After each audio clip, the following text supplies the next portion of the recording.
Welcome to Creepy Keen, True Crime Protocol Ready. In today's episode, we unravel the chilling insistence of Alex Murdaugh, still maintaining his innocence while shadows loom ever closer. We delve into the haunting final words of Hannah Maguire that send shivers down the spine.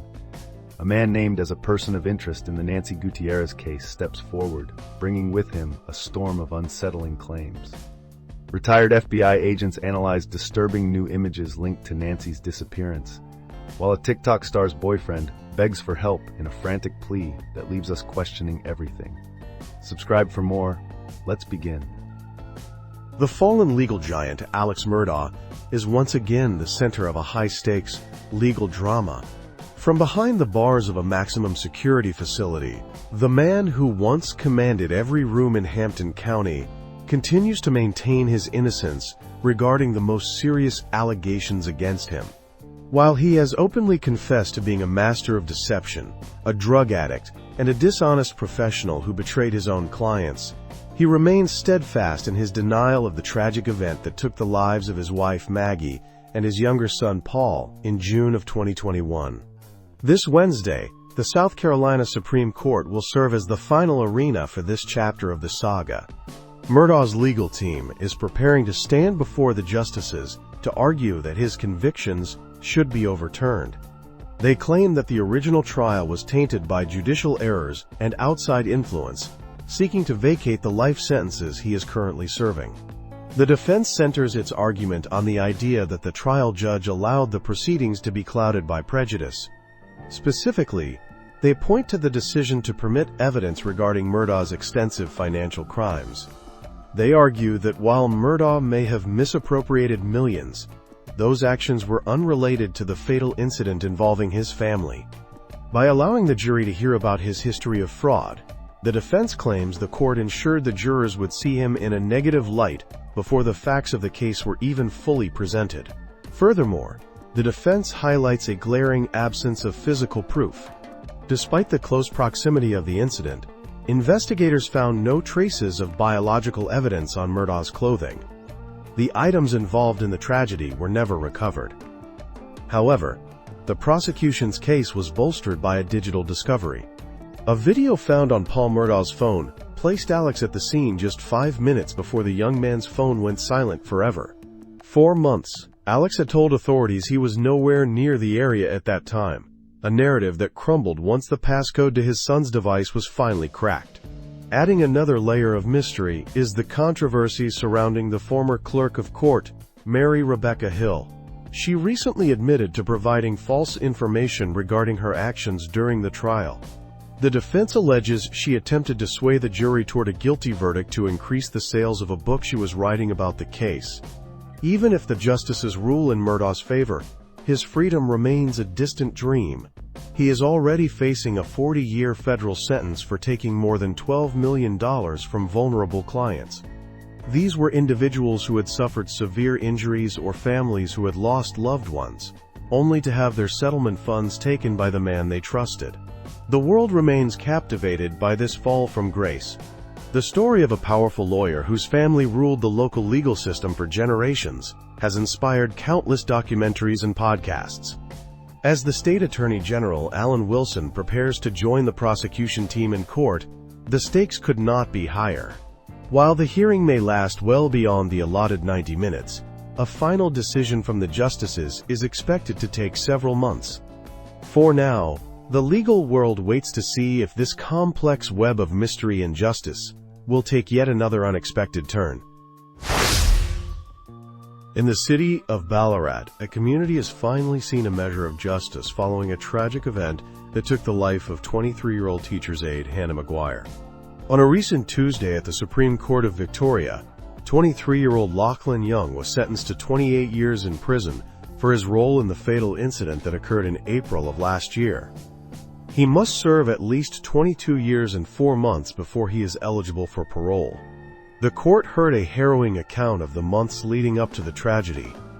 Hannah had been attempting to distance herself from a volatile relationship, even obtaining an intervention order. In a formal statement made to police before she passed away, her final words were simply, "I am terrified."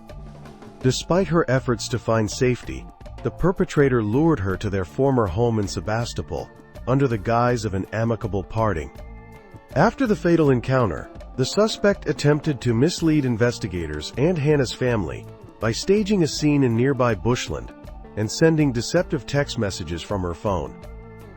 Justice James Elliott described the actions as a gross breach of trust and a tragic example of domestic violence. While the sentence brings a sense of closure, Hannah's family expressed that nothing can truly erase the pain of their loss. In the quiet desert city of Tucson, Arizona, a high-stakes investigation is unfolding following the disappearance of 84-year-old Nancy Guthrie. The elderly woman, who is the mother of Today Show co-host Savannah Guthrie, has been missing since February 1st. Authorities believe she was taken from her residence in the middle of the night, sparking a massive search effort involving local and federal agencies. Recently, the Federal Bureau of Investigation released surveillance footage showing a masked individual outside the Guthrie home. The person, wearing a ski mask and gloves, appeared to be carrying a backpack and a potential weapon. Retired agents who analyzed the video described the subject's actions as amateurish, noting a lack of professional criminal experience. The investigation led deputies to Rio Rico, Arizona, just 12 miles north of the United States and Mexico border. During a traffic stop, a man who identified himself only as Carlos was detained for questioning. While law enforcement searched a nearby residence, Carlos was eventually released, maintaining his innocence and stating he had no knowledge of the Guthrie family. His mother-in-law, Josephina Maddox, defended him, explaining he works as a delivery driver and has no connection to the case. Despite these developments, Nancy Guthrie remains missing, and the pressure on investigators continues to mount. In the quiet desert landscape of Tucson, Arizona, a puzzling mystery continues to surround the disappearance of 84-year-old Nancy Guthrie, who vanished on February 1st. Recently, the Federal Bureau of Investigation released new surveillance footage that experts believe could be the key to solving the case. The video shows a person outside the Guthrie home wearing a mask and gloves, carrying a backpack and what appears to be a specialized tool.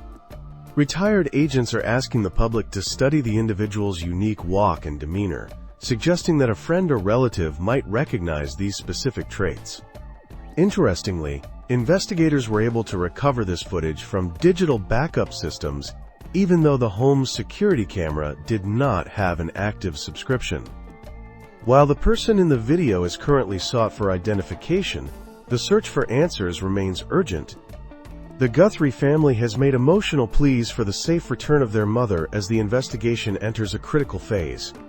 A reward of $50,000 is being offered for information that helps bring Nancy home and leads to justice. If you have any details regarding this case, please contact the authorities at 520-882-7463 or 1-800-CALL-FBI. A vibrant life was cut short last Friday in Lauderdale Lakes, Florida. 21-year-old social media star and beauty influencer, known to her hundreds of thousands of followers as Girl Lala, was the victim of a tragic fatal incident. Local authorities from the Broward Sheriff Office responded to a residence after receiving a frantic 911 call from the victim's boyfriend, 25-year-old Shanoid White Jr. In the recorded audio, a distressed White pleaded for assistance, though he struggled to provide a specific address to the dispatcher. When emergency teams arrived at the scene, they discovered the young woman in the passenger seat of a parked Tesla, suffering from severe injuries. Despite being rushed to Broward Health Medical Center, she was later pronounced deceased. White, a former college athlete with a prior arrest for domestic violence in 2022, has been detained and charged with first-degree murder.